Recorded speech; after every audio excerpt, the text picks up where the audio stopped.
12 years of perfection unraveled in under 12 seconds. That's how long it took for Claire Mendel, the founder's daughter and now the CEO of Lysar Systems, to glance up from her phone, mutter a sentence that didn't belong in a boardroom, and effectively end my career. Just like that.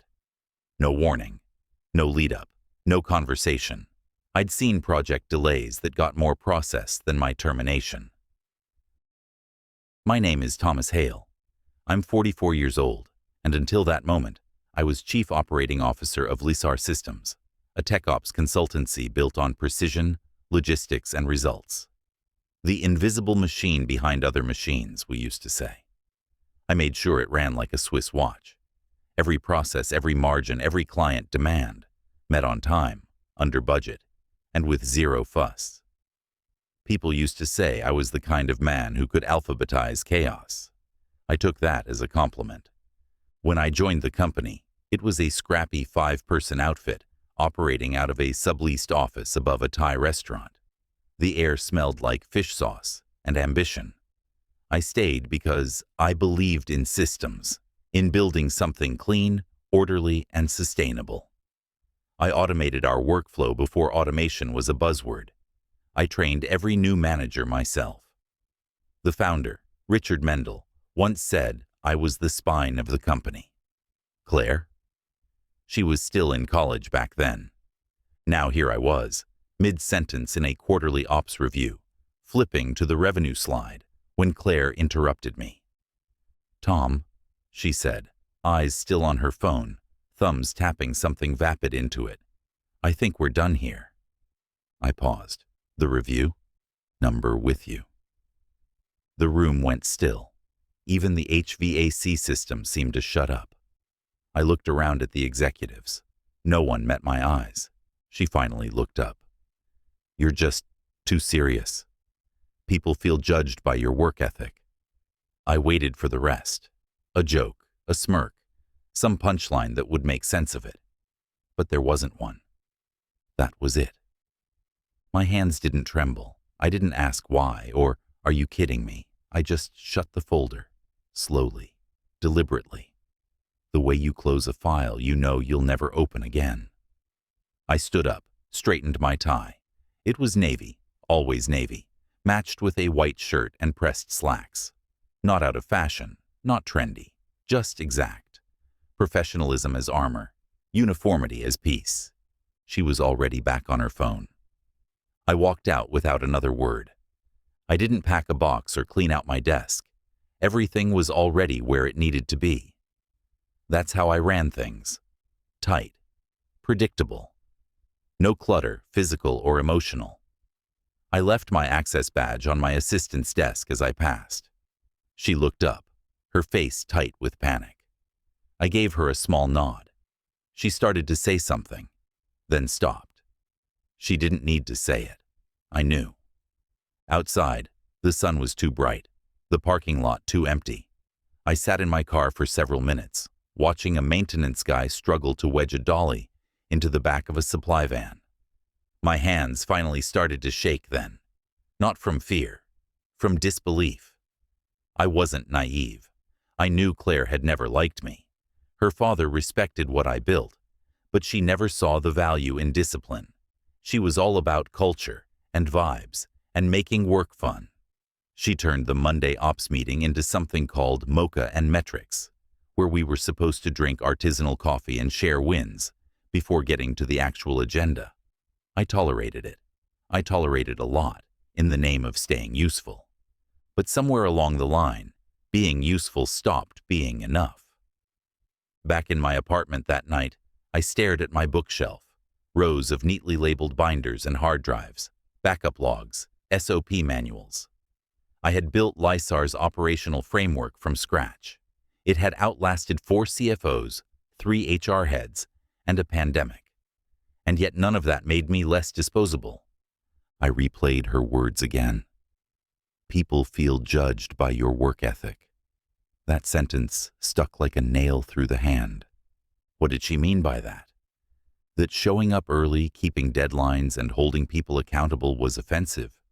That expecting competence was oppressive? Maybe it was. Maybe I'd become an anachronism, one of those people who made things work, but made people uncomfortable while doing it. The worst part wasn't the insult.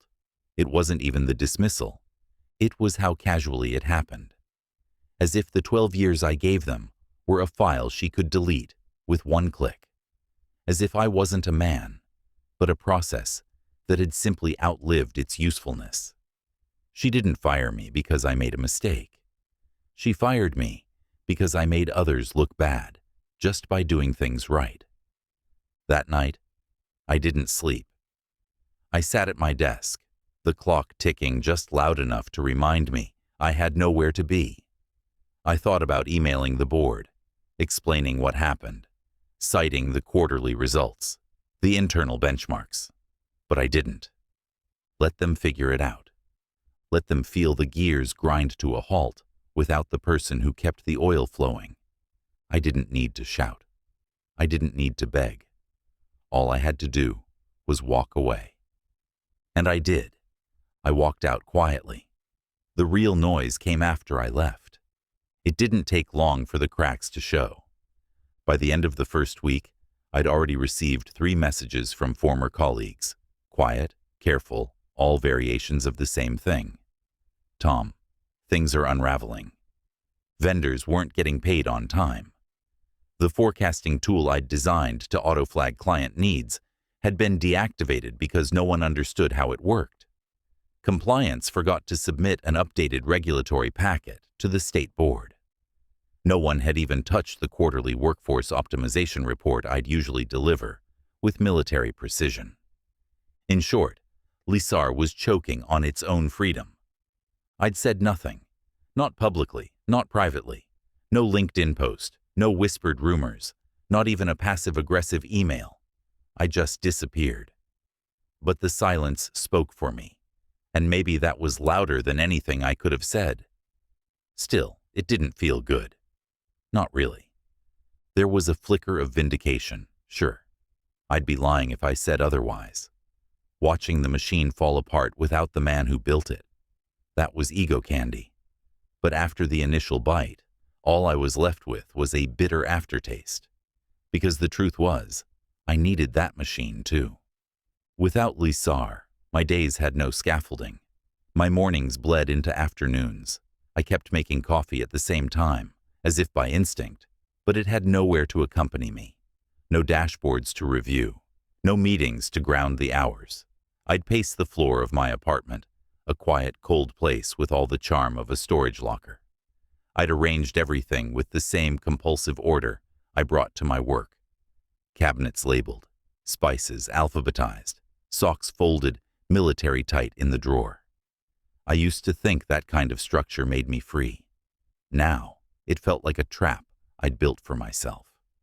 At night, I found myself checking their press releases, their socials, even their Glassdoor page, like a jilted lover driving by the old house, lights off, wondering who was inside now. Headlines started to shift. Lysar delays client rollouts. Leadership shakeup at tech consulting giant. I clicked on each one with the same grim curiosity you bring to watching a slow-motion car wreck. And then, on a Thursday afternoon, my phone rang. Unknown number. I didn't answer. A minute later, a text. Thomas, this is Mitchell from the board. We'd like to talk. I didn't reply. They tried again the next day. This time, it was Patricia Lorme, CFO. Tom, if you're willing, we could use a few hours of your time. We're looking at bringing you on in a consulting capacity, just to help stabilize things. I stared at that message for a long time. It wasn't that I didn't expect them to come crawling. I just didn't expect it to feel so hollow. I replied with one sentence. You fired me. Clean up your own mess. She wrote back a few minutes later. We didn't fire you, Tom. Claire did. We weren't consulted. That made me pause. Not because I didn't believe it. Claire had always acted unilaterally, but because I realized how deeply I had assumed my exit was unanimous. I hadn't even considered the possibility that people had fought for me. that anyone had cared. That made it worse, somehow. I stood in my kitchen that evening and cleaned the counters twice, even though they didn't need it. I opened and closed the fridge without taking anything out. I stood over the sink drinking tap water like it was medicine. I was spiraling, but in straight lines, precise obsessive movements that gave the illusion of control. Then I got the voicemail. "Tom," she said, and I felt my shoulders stiffen. "Claire, you're making this harder than it has to be. The board's panicking. Everyone's acting like this is some kind of crisis. It's not. It's just a shift. You chose to walk out, remember? We didn't push you. I was just honest." There was a pause. She sighed. I could hear her typing again, even in the recording. "This isn't personal. I need you to understand that."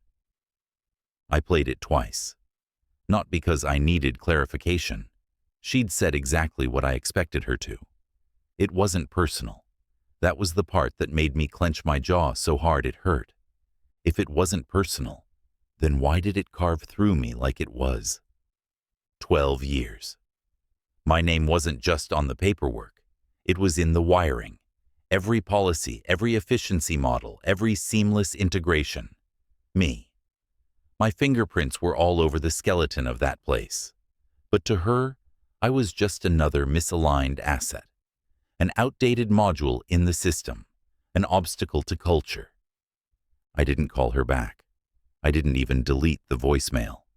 I let it sit there, festering in my inbox like a wound I hadn't decided to treat yet. That night, I lay awake in bed, with the ceiling fan humming above me, and no sound but my own heartbeat in my ears. I thought about what it would mean to walk back in through those doors, as a consultant, a hired gun, a bandage. I imagined it for a moment, and then I didn't. Let them sweat. Let them stumble. I gave them the calm. Now they could live in the storm. The mornings started to feel longer than the nights.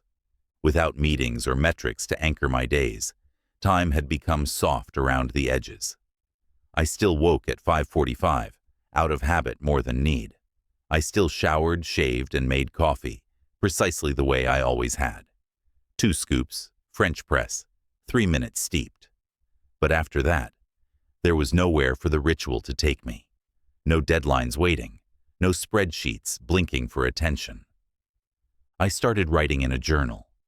Nothing dramatic, just thoughts, lists, questions, observations, mostly trying to answer the one thing that had begun to circle in my head, like a hawk.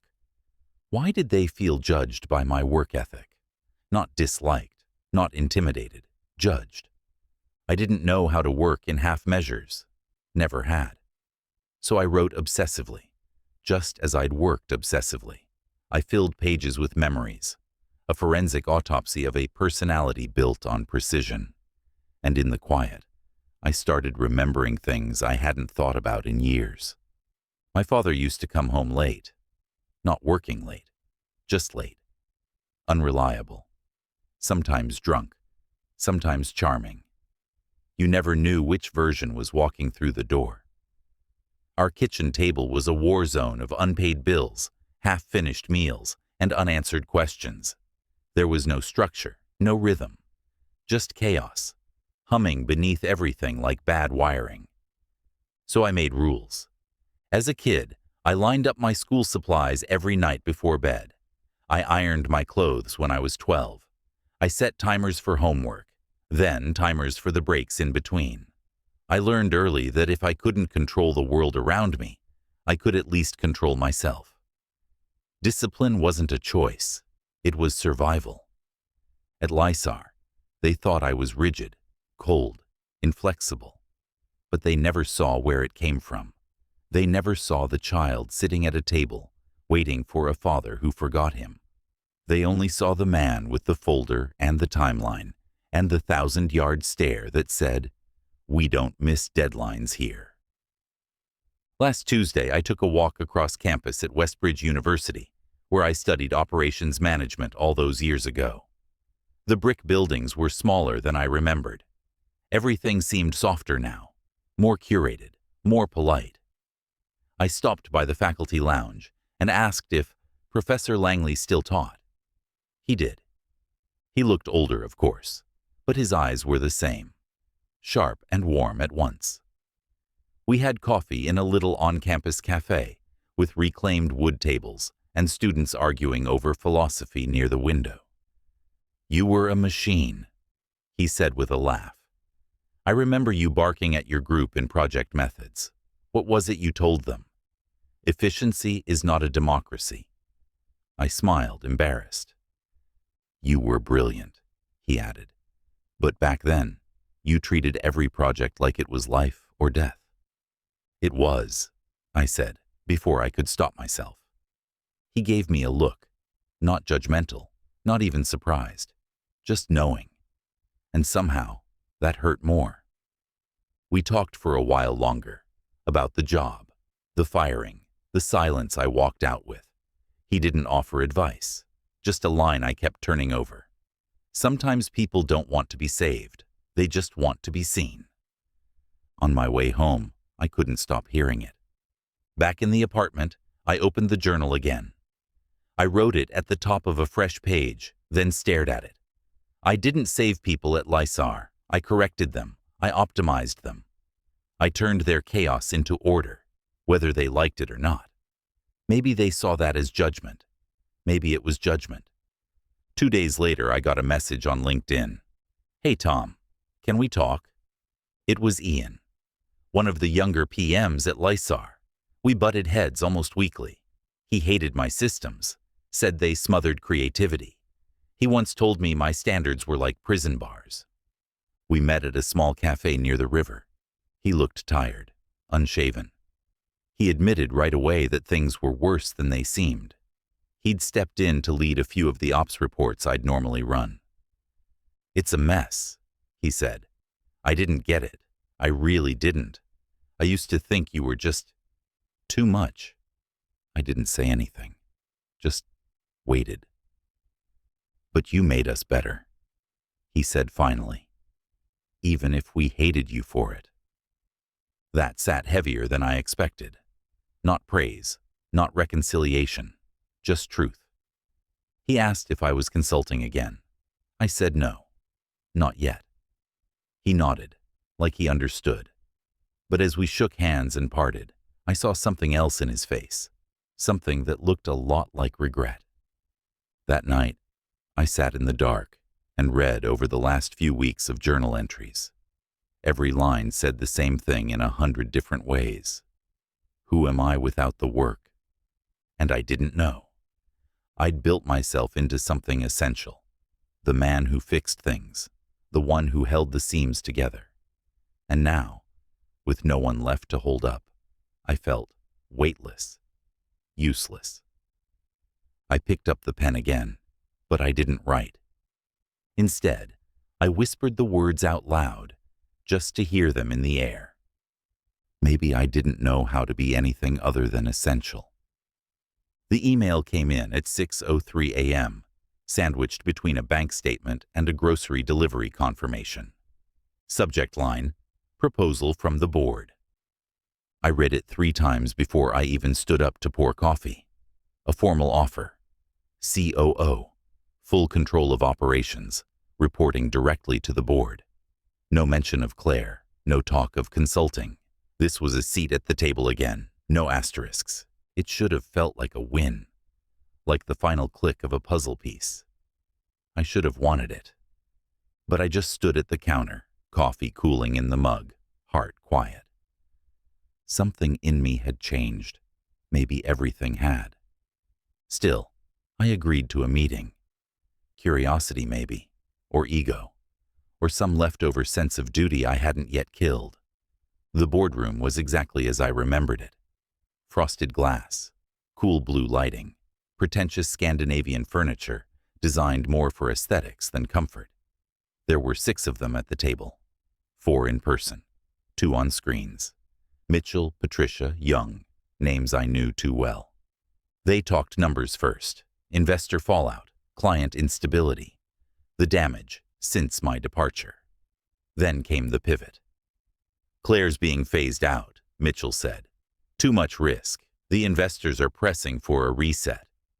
And I'm your reset, I said. You're the only reason this company ever worked as cleanly as it did, Patricia added, and the only one who can fix it before Q4. The silence that followed wasn't dramatic. It was strategic, deliberate. We're offering complete operational control, Mitchell said. No interference, not even from us. You come back as COO with executive veto authority. Name your conditions. Power like that used to make my hands itch. I lived in the details, but I always knew how to pull levers when I had to. And this was a lever big enough to shift the whole machine. But I didn't answer. Not then. Give me the weekend, I said. That evening, I took a walk. My legs moved without thinking, through the quiet residential streets behind my apartment. I ended up at the park. Early fall, trees beginning to shed, orange leaves on the path like shed skin. And that's when I saw her. Claire. She was sitting on a bench under an elm, earbuds in, watching a dog sprint through the grass like it had no idea its leash had broken. She saw me before I could turn, pulled her earbuds out, nodded. You got the offer, she said. I didn't respond. I told them you wouldn't take it. Why not? Because you're too proud. That pulled a dry laugh out of me. No, I said. I'm just finally learning not to say yes to things that feel like a coffin. She stared at the dog.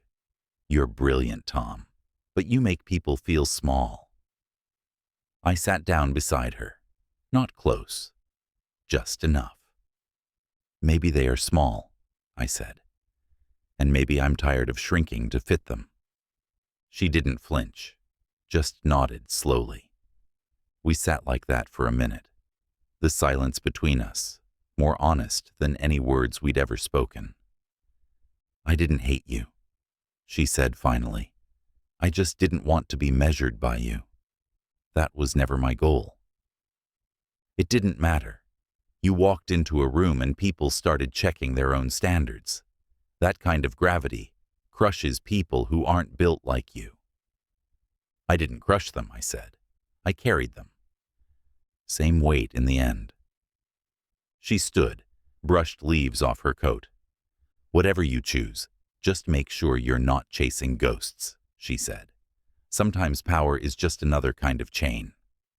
And then she left. No apology, no argument, just gone. That night, I sat in a diner off Westfield Avenue. Vinyl seats, cheap coffee, jazz leaking from an old speaker overhead. I opened my journal but didn't write. I stared at the steam rising from the cup and asked myself the only question that mattered. Did I want this because it mattered, or because they finally admitted I mattered? That distinction felt like everything. I thought about my old office, my color-coded files, my calendar that never blinked red. I thought about Ian and Langley, and that kid version of me who lined up pencils to feel safe in a world he didn't trust. And then I thought about what it would mean to go back, to fix it all, to save them again, to be essential again. I closed the journal, left a 20 on the table. The next morning, I replied to the board's offer with a single sentence. You don't want me back. You want a shield. No salutation, no signature, just truth. There was no follow-up, no counteroffer. A week later, I got another email. Claire had officially stepped down. I didn't feel triumphant. I didn't feel regret. I just felt awake. I walked out again, but this time I chose to. 6 months later, I'm sitting in a sunlit co-working space in the corner unit of a refurbished warehouse. Exposed brick, high ceilings, plants I actually remember to water. No ping-pong table, no mission statement decals, just quiet focus and clean lines. My version of heaven. My company's name is Hale Systems. No slogan, No nonsense.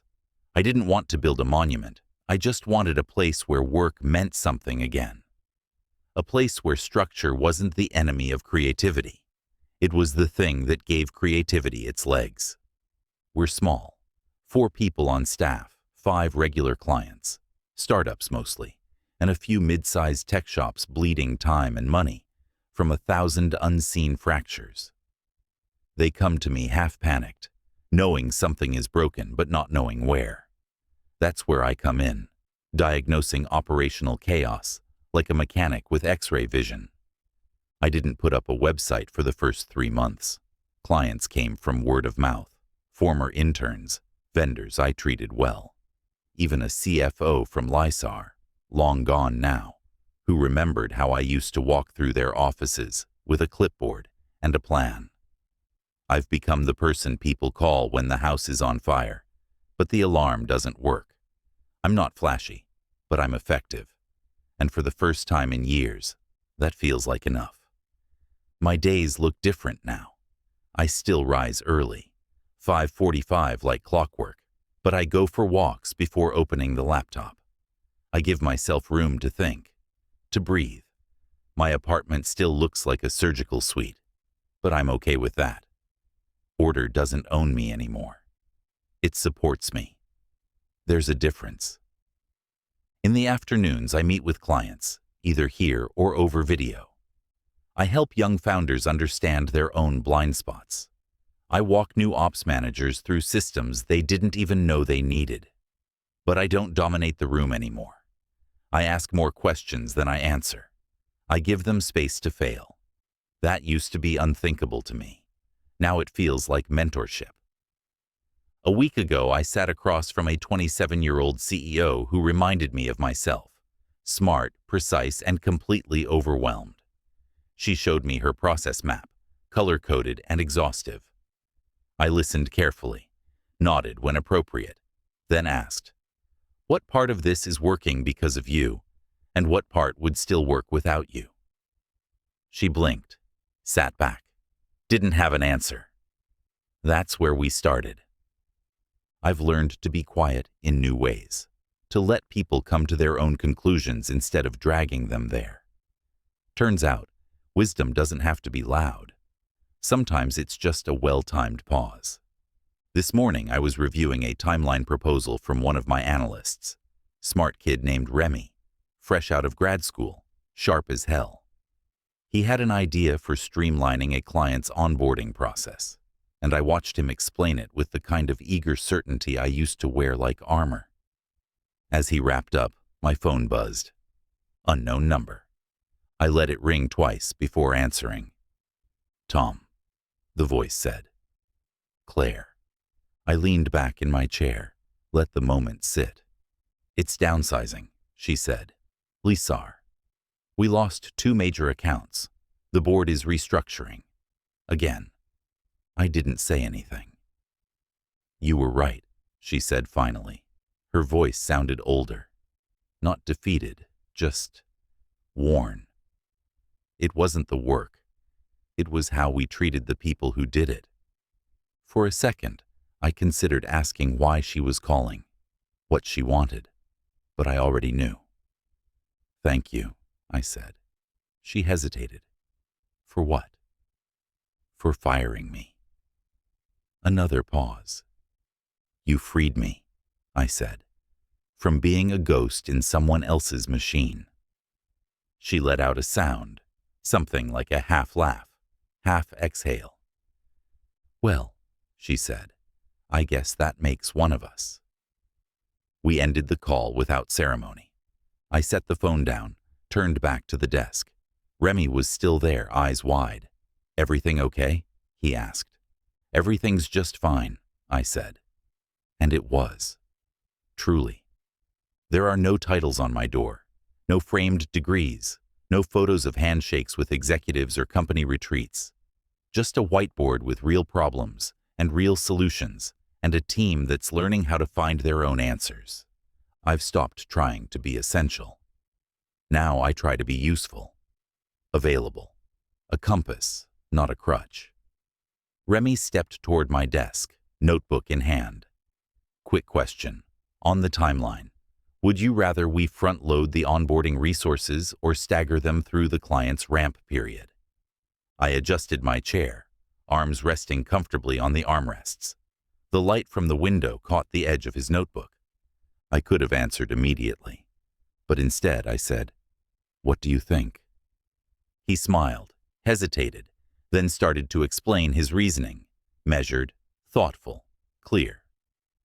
I listened. This time I smiled.